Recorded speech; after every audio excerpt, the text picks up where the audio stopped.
Olá, alunos da segunda série do ensino médio, sejam muito bem-vindos às nossas aulas de geografia. Eu sou o professor Wilson do Nascimento, do componente de geografia, e eu irei acompanhá-los durante essas aulas aqui na segunda série do ensino médio. Vamos verificar qual o objeto de conhecimento da presente aula. Estamos na aula de número 2 e ela tem como objeto de conhecimento relações de poder entre os Estados-nações no contexto geopolítico contemporâneo. Compreensão dos processos de ocupação e formação de territórios, territorialidades, fronteiras e redes de comunicação e interação no mundo globalizado. Conflitos e disputas sociais, étnicas, culturais, econômicas, ambientais e políticas entre grupos populacionais em diferentes espaços. Detalhamento desse objeto de conhecimento, as migrações internacionais e nacionais. Feita a apresentação do objeto de conhecimento, vamos dar início à nossa aula.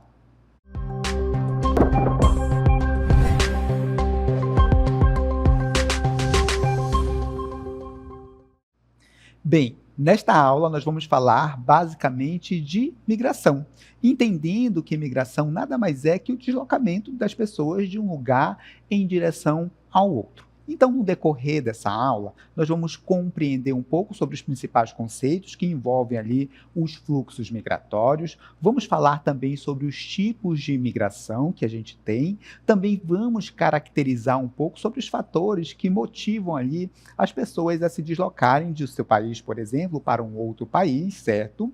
E também vamos falar sobre os principais fluxos migratórios aqui no Brasil, em especial nas últimas décadas. Mas é claro, a gente vai por etapas e, primeiramente, a gente vai compreender alguns conceitos que são básicos para o entendimento desse conteúdo relacionado à migração internacional e também nacional. Acompanhe comigo. Bem, os primeiros conceitos que eu quero destacar aqui com vocês estão relacionados à questão do que é a migração e do que é a imigração. Então, a gente vai diferenciar os termos emigração e imigração. Acompanhem comigo. Olha só, a imigração, ela marca a entrada de um indivíduo em um determinado país ou região. Então, quando você chega em um outro país, em uma outra região, por exemplo, você é um imigrante com a letra I de igreja, certo?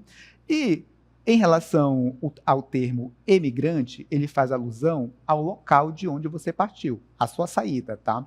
Se você saiu do Brasil e foi para um outro país, no Brasil, país do qual você saiu, você é um emigrante com a letra E de escola, certo? Professor, não consegui compreender essa diferença entre imigração e emigração, ou imigrante e emigrante, tá? Bem, olha esse exemplo hipotético que eu vou citar para vocês. Imagina que o professor de vocês, o professor de geografia, o professor Wilson, está indo morar em Portugal, certo? Então, eu vou migrar para Portugal. Então, lá em Portugal, quando eu chegar, eu serei um imigrante, que é o país onde eu estou entrando, certo? E quando, em relação ao país que eu deixei, o Brasil, eu sou um emigrante, tudo bem? Bem, a gente tem um termo também migrante, que serve para designar qualquer tipo de movimento de uma pessoa de um local em direção a outro. Então, quando você não quiser se arriscar, você pode usar o termo migrante, tá certo? Que aí marca ali tanto a entrada como a saída de pessoas de um determinado território.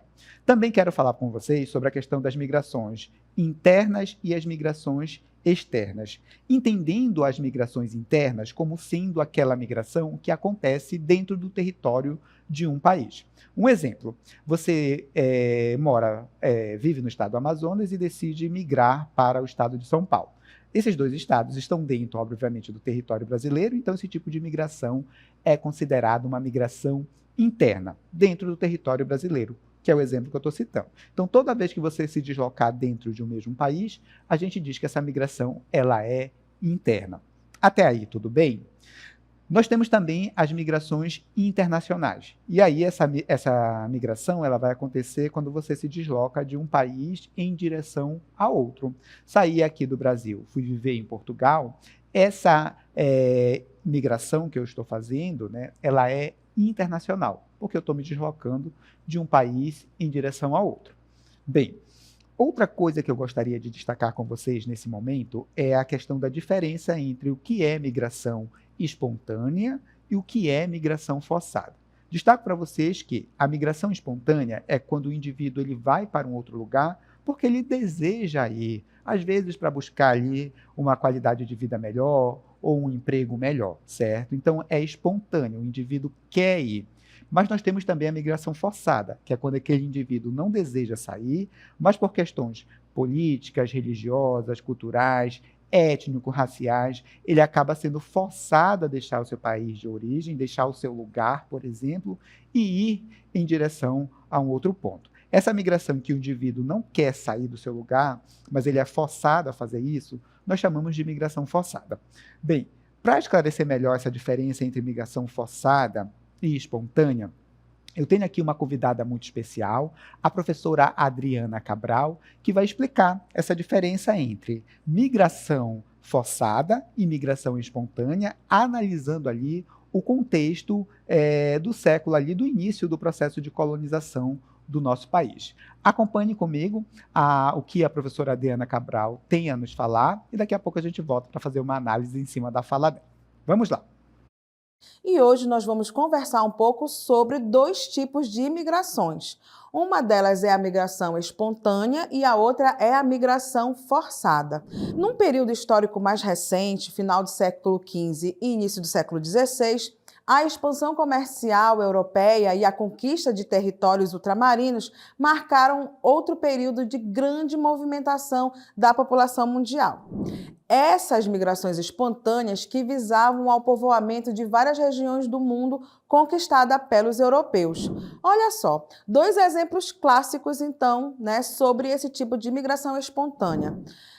Portugal sai, então, lá de Portugal, na Europa, e vem fazer a colonização aqui, o início da colonização no Brasil. Então, nós temos, a partir de 1500, esse tipo de migração que a gente chama, então, de migração espontânea. Um outro tipo de migração também espontânea é qual? É quando, então, os espanhóis saem lá da Espanha e também vão começar a fazer a sua colonização, aqui nas partes das Américas, ok? Um outro tipo, então, de migrações é exatamente a migração forçada, que significa o quê? Grande número de pessoas que são obrigadas a sair do seu território. O exemplo clássico, então, de migrações forçadas, migração, mão de obra de negros africanos. Eles são obrigados a sair, então, lá da África e vir trabalhar.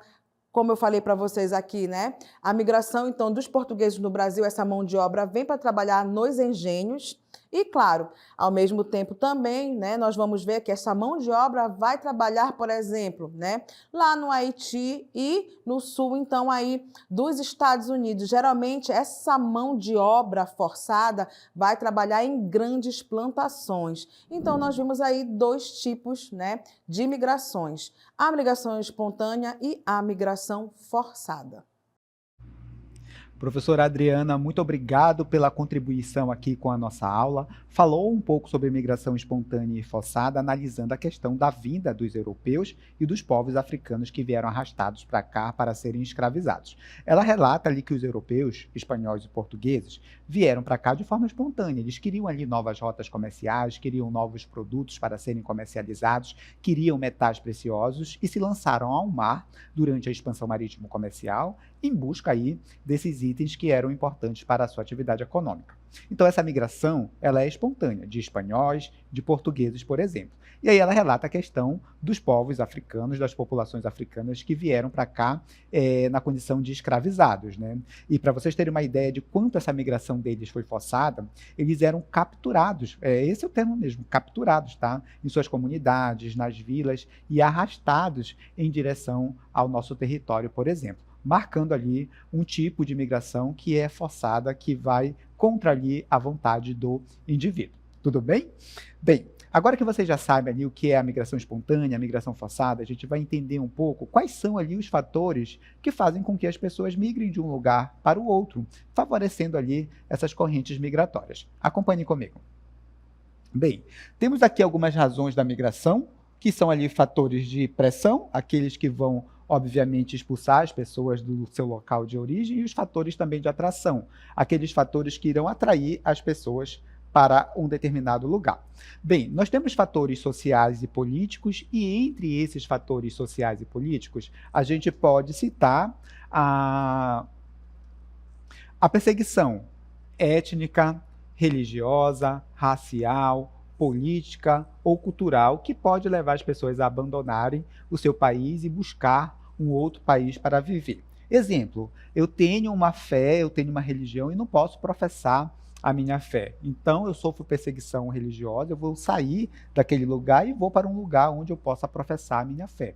Eu sofro perseguição política, né? Sou contrário ali às ideias, ao regime político que está no poder, e eles estão me perseguindo, vou buscar ali refúgio em um outro país, certo? As guerras, elas também são consideradas ali fatores que contribuem para que a gente tenha um deslocamento, na maioria das vezes em massa de pessoas. Quando a guerra entre Rússia e Ucrânia começou, a gente observou, tanto pelas redes sociais, como também pelos jornais impressos, televisionados, um fluxo migratório muito grande de ucranianos em direção aos países que estavam ali na região fronteiriça com a Ucrânia. A exemplo da Polônia, que recebeu uma quantidade significativa de ucranianos, certo? Temos também os fatores considerados demográficos e econômicos, certo? Bem, quando a gente fala de fatores demográficos e econômicos, nós estamos falando ali de lugares onde a gente não tem padrões laborais suficientes. Esse padrão laboral aqui envolve a questão do trabalho, condições de trabalho de uma forma geral. Então, em alguns países a gente tem ali baixo padrão de trabalho, temos também altas taxas de desemprego, temos falta de acesso da população à saúde, à educação, à segurança. Então, esses países, obviamente, eles vão se configurar, essas regiões, esses locais, como área de dispersão da população. Por outro lado, nós temos países, em especial os desenvolvidos, regiões mais desenvolvidas, onde a gente vai ter fatores de atração dessa população, que inclui ali melhores salários, inclui também melhor oportunidade de emprego, um padrão de vida melhor, com acesso à saúde, moradia, educação, entre outros, certo? Temos também os fatores ambientais e os fatores climáticos que eu gostaria de pontuar aqui com vocês. Olha só, entre os fatores naturais, a gente pode citar ali as inundações, os furacões e os terremotos. Destaco para vocês que a gente teve no ano de 2010, salvo engano, um grande terremoto que atingiu o Haiti, e esse terremoto devastou aquele país que já estava ali com a economia bastante fragilizada, a questão política também. Então, a partir desse terremoto, no ano de 2010, a gente vai ter um fluxo muito grande de imigrantes haitianos, tá, que saíram do seu país e foram para outros países, inclusive o Brasil, que recebeu uma grande quantidade de haitianos nesse período após o terremoto que ocorreu ali no ano de 2010, certo? Temos também uma outra questão que envolve as mudanças climáticas que nós estamos vivenciando. Essas mudanças climáticas têm provocado ali a ocorrência de fenômenos extremos, como furacões, como também tempestades mais intensas de uma forma geral. Além disso, o nível de água nos oceanos tem aumentado significativamente. Isso tem feito com que alguns países, pequenos países ali, normalmente localizados em regiões de arquipélagos, de ilhas, eles acabem ali sofrendo com a elevação do nível do mar. E essas pessoas estão sendo expulsas dali para outras regiões, certo? E isso marca, obviamente, a contribuição de aspectos tanto naturais como provocados ali pelas mudanças climáticas, influenciando nessas dinâmicas migratórias. Tudo bem? Dando continuidade, a gente vai verificar que, acompanhem comigo.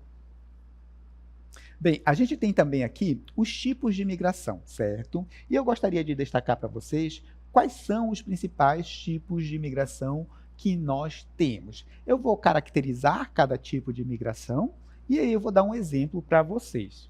Olha, nós temos uma migração chamada de migração pendular. Essa migração pendular, ela é rápida, de curta duração, diária ou semanal e regular, nas quais as pessoas elas migram para trabalhar em uma outra cidade ou município e elas voltam novamente no final do dia de trabalho, no final de um dia de estudo, para a cidade de onde ela saiu pela manhã, certo?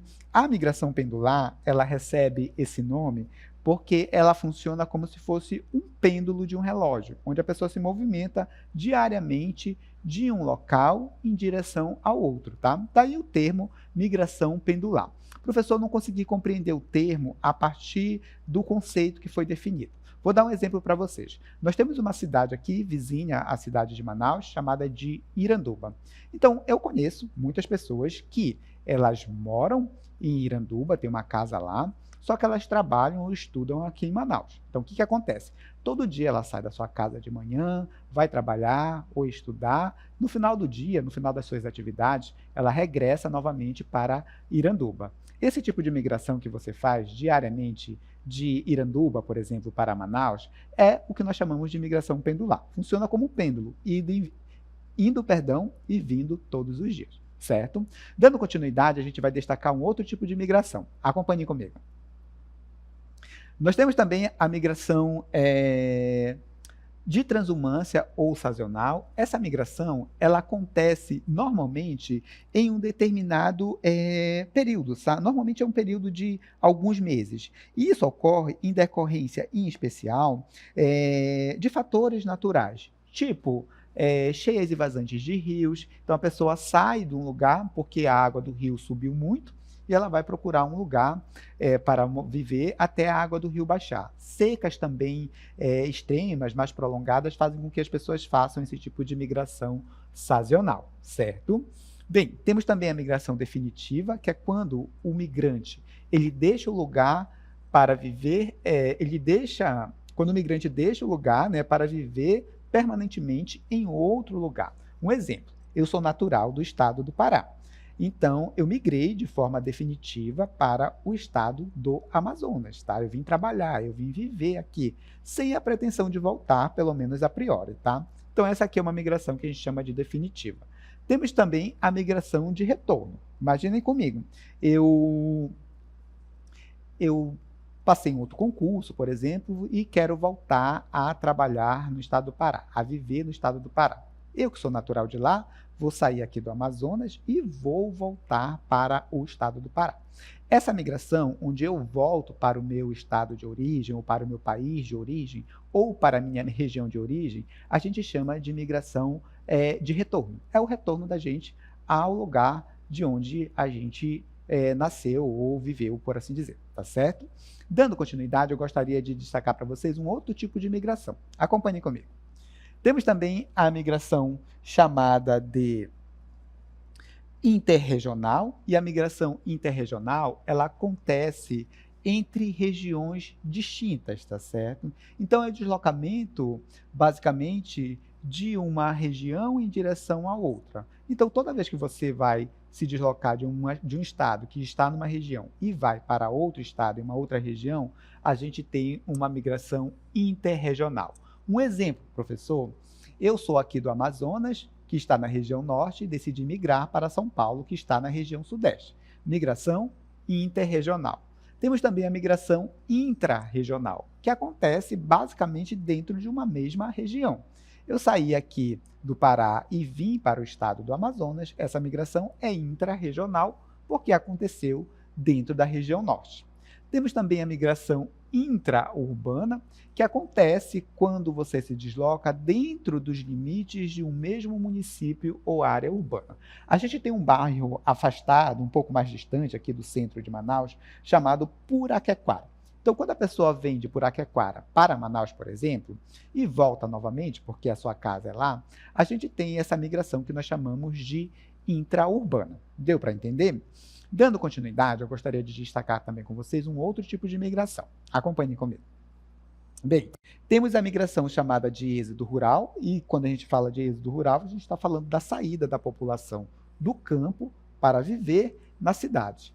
Temos também o êxodo urbano, que, como o próprio nome já sugere, né, é o contrário. é quando as pessoas que moram no ambiente urbano vão para o campo, vão para a área rural. Tem acontecido muito das pessoas se aposentarem e comprarem uma chácara, um sítio lá na área rural de Iranduba e passam a viver para lá. Esse seria um exemplo do êxodo urbano, tá? A saída das pessoas que vivem no urbano, que vão ali para o campo, certo? Dando continuidade, temos outra migração, chamada nomadismo, que é que é quando a pessoa ela vive migrando, ela não tem um lugar fixo, por assim dizer. E chegamos na diáspora, provavelmente quem é mais religioso já deve ter lido essa palavrinha na Bíblia, e ela significa a dispersão de uma população inteira, de um povo inteiro. E essa dispersão, essa migração pode ser de forma forçada, esse povo pode ter sido obrigado a deixar aquele lugar, ou voluntário, decidiram partir rumo a outro lugar.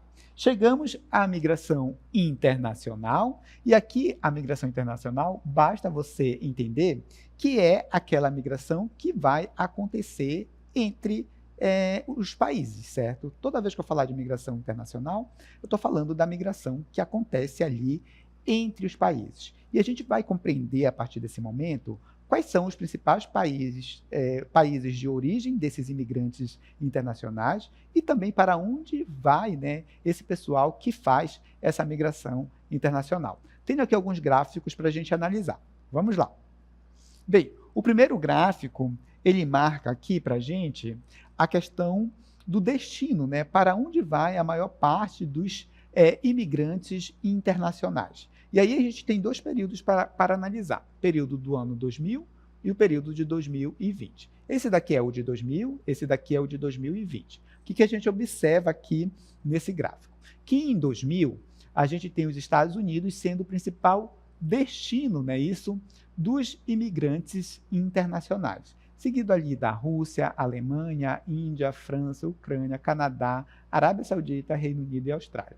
Em 2020, esse cenário muda um pouco. Os Estados Unidos permanecem na liderança, agora, conforme a nossa barrinha, olha, com um número maior de imigrantes internacionais. A Alemanha assume o segundo lugar, a Arábia Saudita o terceiro, a Rússia o quarto, a gente tem o Reino Unido, Emirados Árabes Unidos, França, Canadá, Austrália e também a Espanha. A gente viu quais são os principais países de destino desses imigrantes internacionais. E agora a gente vai ver de onde eles partem, né? Qual o país de origem desses imigrantes internacionais. Temos aqui, no ano de 2000, a Rússia liderando, sendo o país de onde sai a maior parte desses imigrantes internacionais, seguindo do México, da Índia, da China, Ucrânia, Bangladesh, Afeganistão, Reino Unido, Cazaquistão e Paquistão. Isso em 2000.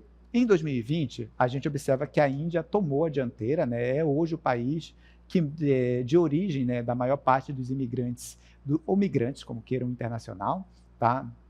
Seguida ali do México, da Rússia, da China, Síria, Bangladesh, Paquistão, Ucrânia, Filipinas e Afeganistão. Percebam que países como Rússia, Síria, Ucrânia, Afeganistão estão envolvidos ali em guerras, e isso, obviamente, ajuda nesse processo de imigração, né? Estimula ali que a gente tenha ali esses fluxos migratórios partindo desses países. Bem, gostaria de diferenciar também para vocês o que é ali refugiados e o que são ali os deslocados internos. Como a gente está falando de guerra, é importante, sempre surge, né, a questão dos chamados refugiados. E o que são esses refugiados, professor? São pessoas que saem do seu país de origem, podendo ou não regressar, né? Mas normalmente eles deixam o país, normalmente eles deixam o país, e aí eles acabam deixando o país de origem porque lá eles correm o risco de serem mortos por perseguições religiosas, políticas e raciais. Os deslocados são bem parecidos, a situação dos deslocados internos, é bem parecida com a questão dos refugiados. Só que ao invés de sair de um país para o outro, no caso dos deslocados internos, eles ficam no mesmo país, em uma outra região, mas a motivação é basicamente a mesma, certo? Perseguições religiosas, políticas e também raciais. Professor, qual a situação dos refugiados aqui no Brasil? Tem alguns dados interessantes para a gente analisar, que envolve o período de 2020 até 2022. Nós temos no Brasil 35.463 pessoas reconhecidas pelo Estado brasileiro como refugiadas. Temos um pouco mais de 37 mil pedidos de refúgio aqui no nosso território. De onde vem esse pessoal que quer refúgio aqui no Brasil? Venezuela lidera, são mais de 88%, né, das pessoas refugiadas aqui no Brasil, mais de 88%. Seguido ali de Cuba, temos também Angola, Congo, dentre outros países, certo? Professor, qual a faixa etária dessas pessoas que querem refúgio aqui no Brasil? A maior parte delas, conforme vocês podem observar aqui no nosso gráfico, olha, elas têm entre 18 e 29 anos, 30 a 45 anos. E um número significativo é de mulheres, tá? Que são aqui a maioria, mulheres e crianças de uma forma geral, certo? Bem, gostaria também de tratar com vocês sobre a questão relacionada à migração sul-norte. Essa migração sul-norte, ela recebe esse nome em decorrência de que a gente tem a maior parte dos países mais pobres, subdesenvolvidos, localizados no sul. Então, esses países mais pobres, eles têm ali aqueles fatores repulsivos, né, que vão expulsar essa população. Falta de acesso à saúde, educação, renda, trabalho, moradia. Então, eles tendem a migrar para as regiões mais desenvolvidas, que estão no norte. Por isso, a migração sul-norte. E quem são esses países mais desenvolvidos que estão no norte? Por exemplo, Canadá, Estados Unidos, os países europeus de uma forma geral e alguns países lá pelo continente asiático. Vamos continuar. Então, essa migração sul-norte basicamente trata disso, da migração de pessoas de países e regiões mais pobres no sul em direção ao norte mais desenvolvido, onde estão países, por exemplo, como Estados Unidos, Canadá, os países da União Europeia, dentre outros. Temos também a migração sul-sul, que acontece dentro ali do hemisfério sul, por assim dizer. Não especificamente dentro do hemisfério sul, mas nessa região ali menos desenvolvida. Normalmente, essa migração acontece quando o indivíduo sai de um país mais pobre e ele vai para um país pobre, só que a ideia desse país é servir de um ponto de base para ele entrar num país desenvolvido. Um exemplo, você saiu do Brasil, quer migrar para os Estados Unidos. Então, você vai para o México e depois você atravessa a fronteira em direção aos Estados Unidos, por exemplo. Isso marca aqui a chamada migração sul-sul. Outro exemplo é a saída de pessoas em decorrência ali de conflitos no Oriente Médio, em especial em países como o Líbano, Iraque, entre outros, certo? E também a migração para países ricos do Oriente Médio, como, por exemplo, os Emirados Árabes Unidos, Catar, dentre outros. Também temos uma migração aqui na China, que marca também essa migração sul-sul, certo? Bem, temos também os principais fluxos migratórios que nós tivemos aqui no Brasil, em especial já agora no século XXI. Então, a partir da década de 90 e a primeira década do século XXI, algumas tendências passaram ali a caracterizar os movimentos migratórios internos aqui dentro do Brasil. E eu gostaria de destacar duas migrações para vocês aqui, dois fluxos migratórios. A migração que vai acontecer aqui do centro-oeste em direção, por exemplo, à Amazônia, e isso ocorre em função da expansão e consolidação da Amazônia como fronteira agrícola, como região para onde está migrando ali a atividade de agricultura e a atividade de pecuária. Também gostaria de destacar para vocês a chamada migração de retorno, que vai acontecer aqui, quando as pessoas que vieram outrora trabalhar na região sudeste, em especial em São Paulo, na atividade industrial, elas acabam retornando para a região nordeste do Brasil. Isso porque a região nordeste ela tem melhorado ali as condições de vida da sua população. Isso faz com que as pessoas acabem desejando ali voltar novamente para o seu local de origem. Então, a região sudeste, em especial o estado de São Paulo, tem vivenciado essa chamada migração de retorno, que é a saída das pessoas ali de São Paulo, voltando para a sua região de origem, normalmente o Nordeste. Bem, com isso, a gente finaliza o conteúdo da nossa aula.